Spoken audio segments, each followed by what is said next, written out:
My name is Zara. I'm 29 years old. I've been married to Samir for 5 years. And this is the story of how I uncovered a betrayal so twisted, it didn't just break my heart, it shattered the foundation of who I thought I was. They say your soulmates touch even in the dark. But what if he's touching you and thinking of someone else? It started with something small. Samir brought home a bouquet.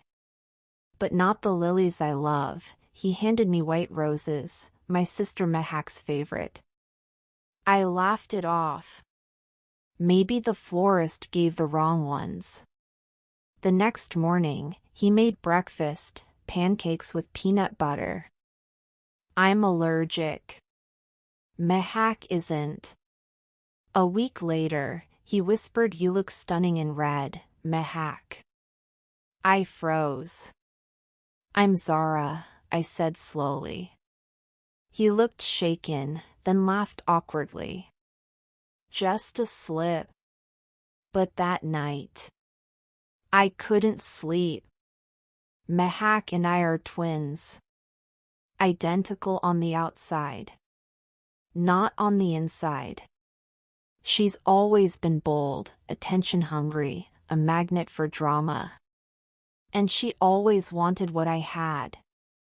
Even as kids, if I had a doll, she broke it. If I made a friend, she stole them. But stealing my husband? That's not a childish rivalry. That's war. A few days later, Samir canceled our date night, urgent work, he said. But I had a gut feeling. I called his office. He wasn't there. So I drove to Mehak's apartment. Waited in my car. And at 8:47 p.m., I saw them. Him. Laughing. Holding Mehak's hand. Pulling her close. Kissing her. He kissed her like he used to kiss me. I didn't cry. I recorded it. My hands were trembling, but my mind was already moving 10 steps ahead. This wasn't just betrayal. This was identity theft of the heart. And they thought I'd never find out. Back home, Samir walked in like nothing happened. Told me he loved me. Kissed my forehead. I felt sick. But I played along. Because when you're preparing a storm, you don't show the clouds. The next morning, I booked a hotel suite under an alias. I moved out without a word. And I started building my plan. First target, Mehak. I called her. Let's have lunch, just us girls. She showed up with fake innocence, air kissing my cheek. What's wrong, Z? You look tense. I looked her dead in the eyes. I know. She blinked. No, what? You and Samir. Her smile cracked. I didn't scream. I slid my phone across the table and hit play. Their kiss. His hands. Her giggle. Mehak's face went pale. You're spying on me? I leaned in. No. I'm documenting your downfall. That night, I started gathering everything. Bank transfers from Samir to Mehak's account. Deleted messages retrieved. Their weekend getaway booking. And the kicker, a voice note Samir sent her. Let her think she's going crazy. After the property's in my name, we'll start fresh. He wasn't just replacing me. He was setting me up. He wanted to break me down, then take everything. They weren't just cheaters. They were liars and thieves. But they underestimated the one thing that would destroy them. I have nothing left to lose. In 3 weeks, Mehak's engagement to a wealthy family friend was set to be announced. She had always been their golden girl. They didn't know what was coming. Because that night, I called her soon-to-be fiancé. Told him I needed to meet, and that I had proof his bride was already taken. My name is Zara. I'm 29 years old. And 3 weeks ago, I found out my husband was cheating on me. With my twin sister. But I didn't scream. I didn't cry. I planned. Mehak's engagement party was just days away. The venue? Lavish. The guest list? Elite. And the family she was marrying into? Old money. Politically connected. Obsessive about image. One scandal, and everything would crash. I had already met the groom-to-be, Zayn Malik. Calm, intelligent, and ironically, known for his loyalty. Perfect. I called him. Zayn, I'm Zara. Mehak's twin. I think we need to talk. It's about your fiancé. And it can't wait. He was confused at first. Then cautious. I told him everything, without emotion, without venom. Just facts. Then I showed him the video. His face changed. I want to hear it from her, he said coldly. With my own ears. I nodded. Then let's make that happen. I had an old friend, Shamela, who worked in venue design. I asked her for a favor, wire a table at the engagement rehearsal dinner with hidden mics and a tiny lens. Nothing flashy. Just enough. I invited Mehak for a final peace talk. Told her I wanted to move on. She agreed. Why wouldn't she? She thought she'd won. The room was beautiful. Soft lighting. A quiet corner table. Mehak arrived in a silk ivory gown, glowing. She sat across from me with a smug smile. I'm glad you called, she said. We're family. Let's not hold grudges. I sipped my drink slowly. You're right. We should clear the air. Be honest. I leaned in. Did you ever feel guilty? Even for a second? She tilted her head. Oh, come on, Zara. You and Samir were practically roommates. No passion. Just routine. So you decided to steal what was mine? I didn't steal. He chose me. I just let him. I nodded. And the money? Did you let him do that too? She blinked. What money? I laughed softly. The money he wired into your account. The fake invoices. The property he was putting in his name using my documents. Her face twitched. How do you? I cut her off. I know everything. And so does someone else. I turned.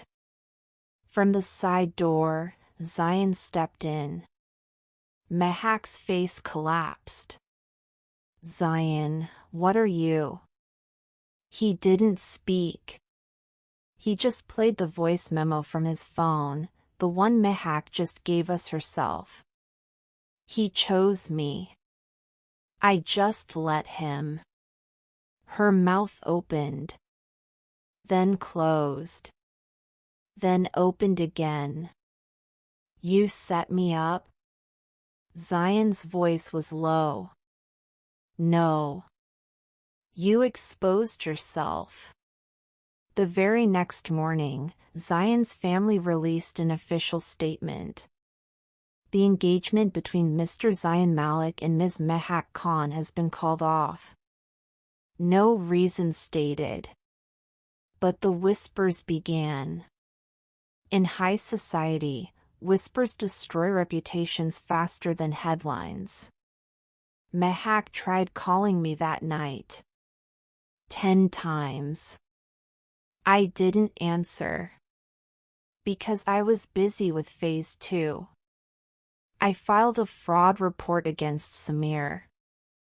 Not just for betrayal, for financial deception.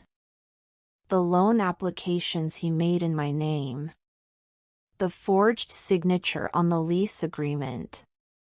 The false statements submitted to a joint investment. I sent everything to the Financial Crimes Unit. And I sent copies to his office. 2 days later, I got a call from his employer. Mrs. Zara, thank you for your report. We've opened an internal investigation. Mr. Samir is suspended pending review. Samir showed up at my door that night. Hair a mess. Tie undone. Panic in his eyes. Zara, we need to talk. Please. I stepped outside. Calm. Cold. You betrayed me. You stole from me. You kissed my sister, and now you want to talk. He shook his head, voice cracking. I made a mistake. No, I whispered. You made a choice. And now, you live with it. I handed him a brown envelope. Divorce papers. Filed. Signed. Irrevocable. His hands shook. You're serious? I'm done being the quiet one. As for Mehak, she moved out of town within the month. The glamorous invitations stopped. Zion's family made sure no one important forgot. And me? I moved into a new apartment. Opened a consultancy for women who'd been emotionally or financially abused in relationships. Named it Z2, Zara 2.0. My name is Zara. And this is the part where everything I planned started working. Flawlessly. Samir's life began crumbling like a house of cards in a storm. His employer officially terminated him within a week of the fraud complaint. Their legal team sent a polite but brutal letter. We do not tolerate ethical breaches, especially those involving identity manipulation and misuse of funds. His professional reputation? Dead. No more morning briefings, no more six-figure salary. Just the echo of silence and regret. He tried calling me again. This time, begging. Zara, you have to understand. I only did it because I felt stuck, because I needed to feel alive again. I said nothing. Because I wasn't finished. I reached out to Mehak and Samir's parents. Yes. The very ones who had always looked down on me treated Mehak like a golden daughter. And me? Just the quiet, too serious one. But this time, I didn't come with words. I came with evidence. Screenshots. Bank transfers. Voicemails. And the now infamous recording of Mehak saying, "He chose me. I just let him." Their faces drained of color. Samir's mother whispered, "She was like a daughter to us." Not anymore. Mehak's family had welcomed Samir during the engagement. But after the cancellation, they went silent. Then I released the final blow. A carefully worded, anonymous email sent to a popular online gossip page. High society fiancé caught in affair with twins husband. Engagement canceled days before wedding. Shocking betrayal from within the family. No names, but enough details. The blog exploded. Mehak stopped posting.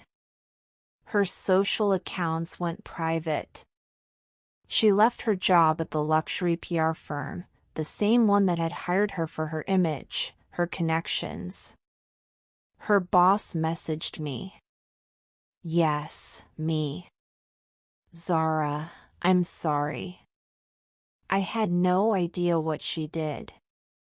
If you ever consider rejoining the field, we'd love to have a conversation." Imagine that. Samir tried to play victim in court. "My wife is trying to ruin me. She's vengeful, unstable." But my attorney? A bulldog in heels. She stood up calmly. "Your Honor, attached are certified records of bank statements showing asset transfers. Forged documents using my client's signature. A voice recording confirming the affair and deception." Then, we played the audio. Samir's voice. "Bianca trusts me completely. That's her weakness. Oops. Wrong story." But that exact sentence echoed in mine too. Samir's lawyer slumped in his chair. The judge looked disgusted. Verdict? White heavy checkmark, divorce granted. White heavy checkmark, my assets protected. White heavy checkmark, Mehak and Samir ordered to repay damages caused by financial misrepresentation. A week later, I got a message from Mehak. "Please. Just one conversation. I need closure." Closure? I agreed. Not for her. For me. She looked like a ghost of herself. No makeup, eyes swollen, voice shaking. "You ruined my life," she whispered. I sipped my tea. Calm. "You took my life. I just took back what was mine." She blinked. "Was it worth it?" I smiled. "No. It was better. Now. I live in a coastal apartment, a small place, but peaceful. I teach part-time. Speak at women's events. Help others escape what I once endured. And every time I look in the mirror, I don't see betrayal anymore. I see resilience. Because when someone betrays you, you have two choices. 1. Break quietly. 2. Rebuild loudly. I chose option 2. My name is Zara. And this is where my story ends. But hers, her story of lies, is only beginning. It had been 3 months since the court verdict. 3 months since Mehak's career vanished. Samir's social circle abandoned him. And both of them were forced to watch from the shadows. As I stepped back into the light, the court didn't just grant me the divorce. It frozen their joint accounts, forced repayment for misuse of funds, and revoked Samir's claim on the apartment that was still legally under my name. Samir moved into a rented flat with peeling paint and no air conditioning.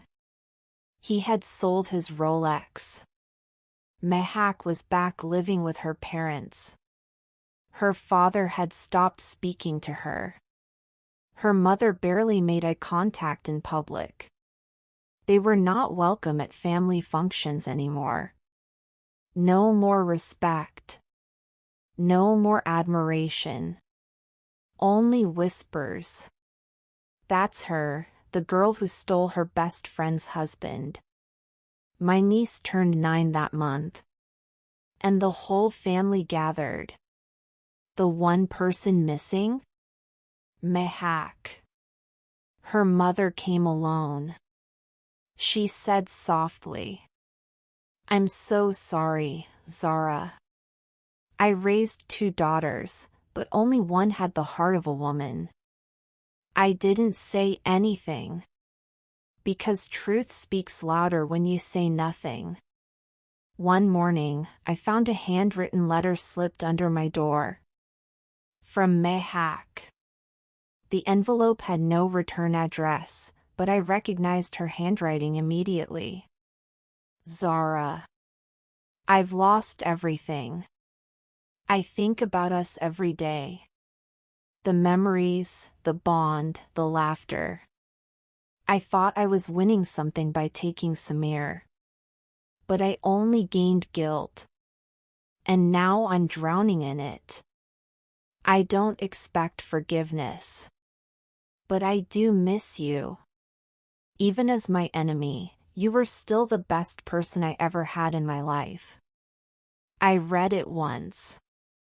Twice. And then I burned it. Some bridges don't deserve rebuilding. They deserve to stay ashes.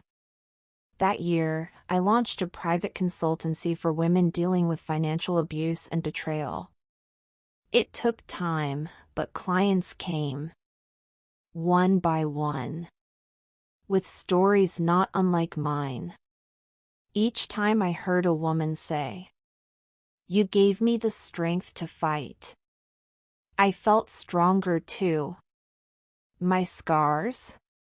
They weren't wounds anymore. They were proof that I had survived betrayal and turned it into power. 6 months later, I was invited to speak at a major women's business summit. I walked onto that stage wearing a black pantsuit. No fear in my step. Only fire in my voice. "Sometimes the people closest to you will tear you apart," I said to a crowd of 800 women. "And sometimes, that tear will be the reason you rise stronger." The crowd stood. Applauded. And I felt it. The exact moment I stopped being a victim. And became unstoppable. I never saw Mehak again. Never heard from Samir. Some say they moved abroad. Some say they broke up soon after the money dried up. Some say Mehak had a breakdown. But none of that matters. Because this story was never about their ending. It was about my beginning. Zara's last words. To the woman reading this. Maybe someone betrayed you too. Maybe your best friend stabbed you in the back, and the man you loved twisted the knife. But here's the truth. You don't need revenge. You need clarity. You need grace under fire. And you need to remember, they only win if you let them become your ending. I made them my fuel. I built a new life. And I walked away, not with anger, but with power they'll never understand.